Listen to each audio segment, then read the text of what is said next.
Kabayan, kumusta? Anong balita sa inyo? So guys, ito ang pag-usapan naman ay tayo pupunta naman sa job bank. Ito po ay qualified ng trabaho dito. Sana po ay subukan nyo mag-apply. At again, ito po ay nasa British Columbia at tatlo po ang kinakailangan. Sana ay ayusin lang ang inyong mga qualification kung kayo man ay mayroong mga sapat na qualification dito. At sure ako, napakarami tayong mga kabayan na ito hinahanap.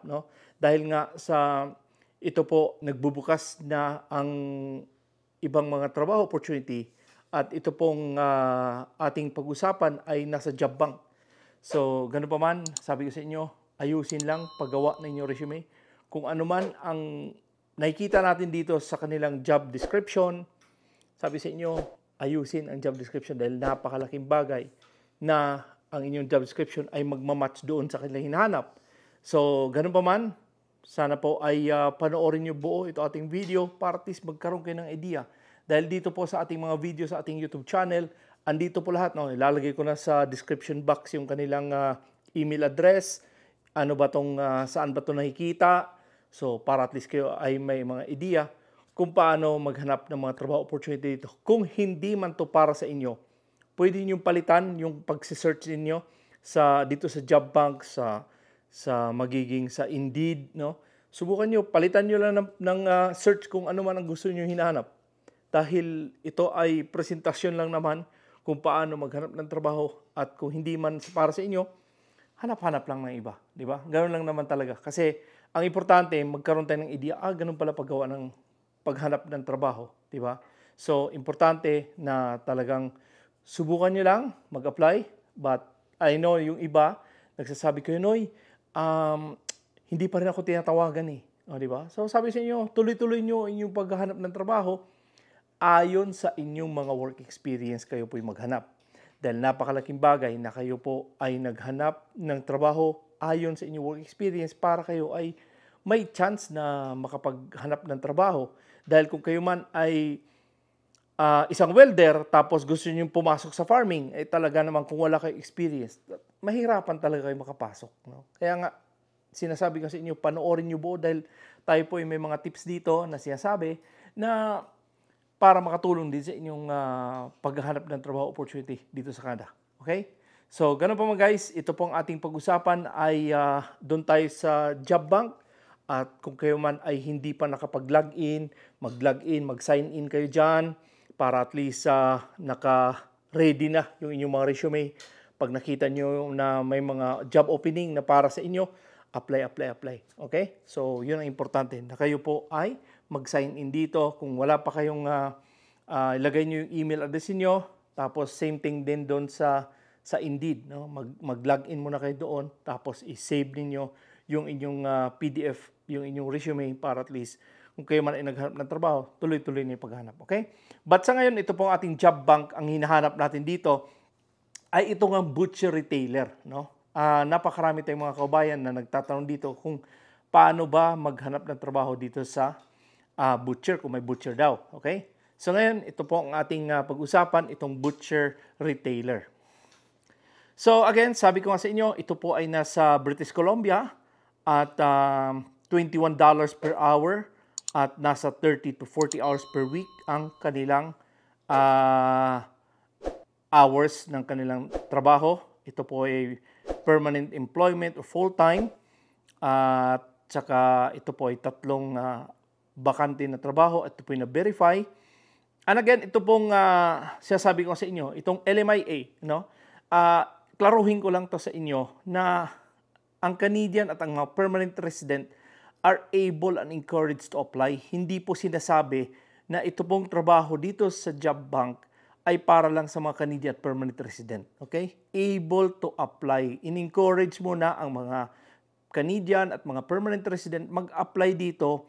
Pero pag walang may makuha, ang kukunin dito yung mga temporary foreign workers. Okay? Kaya bibigyan sila ng LMIA. Pero kung kayo naman ay mga Canadian at permanent resident sa Canada, hindi nyo kailangan ng LMIA. Okay? Kasi kayo ay pwede naman kayo maghanap ng trabaho dito kahit anong gusto nyo trabaho kung kayo man ay mga citizen at permanent resident. Pero yung ating mga kabayan dyan sa Pilipinas or sa Middle East o saan sulok ng mundo, pwede kayo dito dahil ito po ay para sa mga temporary foreign workers. Okay? So, napakalaking bagay ito para sa inyo upang kayo nga ay magkaroon ng idea kung ano ba ang ibig sabihin nito. Okay? So, again, ito yung overview na sinasabi ko sa inyo. Of course, ito po ay English ang ating lingwahe dito sa Canada. At kung kayo man ay mga high school graduate lang, mga certificate, pwede kayo dito mag-apply. Okay? Kung hindi kayo high school graduate, medyo hirap tayo dito. Okay? So, sa mga graduate ito ng high school. Ito po ay will train ang experience dito. Hindi naman sinabi kung ilang taon ang work experience. Sinabi lang dito na we will train. Okay? Pero mas, again, sabi ko sa inyo, mas maganda pa rin kung kayo ay mayroong work experience, kung kayo ay mag-apply ng mga trabaho dito. And then, ito yung work setting nila. Ito po ay nasa butcher shop. Okay? So, probably ito ay nasa tindahan. Meron silang shop dito. So, posible ito para bang meat shop. No? So, yun ang kanilang setup dito. So, kanina sabi ko sa inyo, ito pong task na responsibilities na to, importante na meron kayo dito. Kasi, ito ay hinahanap nila. Kung kayo man ay mayroon kayong task dito, nag-clean meats to prepare a processing or cutting, mga cut, nagtitrim, nag-prepare ng standard cuts of meat, remove bones from the meat, mga weight meats for sale, mga cut poultry into parts, prepare special order. So kung ano pa ang mga ginagawa nyo bilang maging isang butcher retailer, no? Kasi importante na ang inyong pagiging butcher retailer ay talagang napakaganda kung kayo nga ay merong klaseng ganitong trabaho dahil importante na kung kayo man ay nagtatrabaho dito sa klaseng ganito. Marami tayong mga kababayan nagtatrabaho sa mga meat shop sa Pilipinas, ano? Or kung saan sulok man kayo na may mga experiences sa meat cutting, sa mga butchery or sa Monterrey, no? Pwede kayo mag-apply dito dahil napakagandang opportunity ito. Huwag niyo sayangin. Sinasabi ko sa inyo, huwag niyo sayangin. And then, ilalagay ko sa description box yung kanilang email address. Then, pagkatapos nyo ito panoorin na kinopy-paste nyo na yung task and responsibilities, lagay nyo sa resume nyo, andun yung email address nila, i-email nyo sila. Para at least kayo ay medyo makukuha natin yung magandang opportunity kung kayo man ay maayos yung inyong pagkalagay ng inyong mga resume. Kahit sinasabi pa nilang walang work experience na kinailangan, huwag kayo maniwala dyan. Mas maganda pa rin na meron kayong work experience na kung kayo man ay nag-apply dito sa Canada. Kahit anong trabaho, mas maganda meron kayong work experience dahil paano kayo makipag-compete sa iba kung walang work experience, will train lang. Hindi ako naniniwala na will train lang siya. Oo, ang kasama sa trabaho, magti-train, pero hindi ibig sabihin na walang work experience. Dahil hindi po pwedeng walang work experience. Importante may work experience ka, nati-train ka kung paano magtrabaho, paano ang trabaho nila dito. Siyempre, kasi baguhan ka lang, di ba? So, siyempre, turuan ka, i-orient ka kung paano magtrabaho. Kaya kasi sabi sa inyo na kung kayo man ay naghanap ng trabaho sa farming, mayroon kayong trabaho, hindi yung sa farming na sa pamilya ninyo dahil hindi po work experience ang nakukuha ninyo. Okay? Iba po yun. Kung meron kayong experience doon sa pamilya ninyo na meron kayo, kung importante, may company na pinasukan ninyo para at least kayo ay magkaroon ng yung certificate of employment dahil yun ang importante, no? So, importante yan na meron kayong certificate of employment. Hindi pwede yung sa pamilya ninyo na, farming kasi ang tatay ko o kinagisnan ko ay farming kami. Hindi po pwede yun. Okay? So, kailangan meron kang trabaho, nagtatrabaho kayo as farmer, na kung anong kumpanya.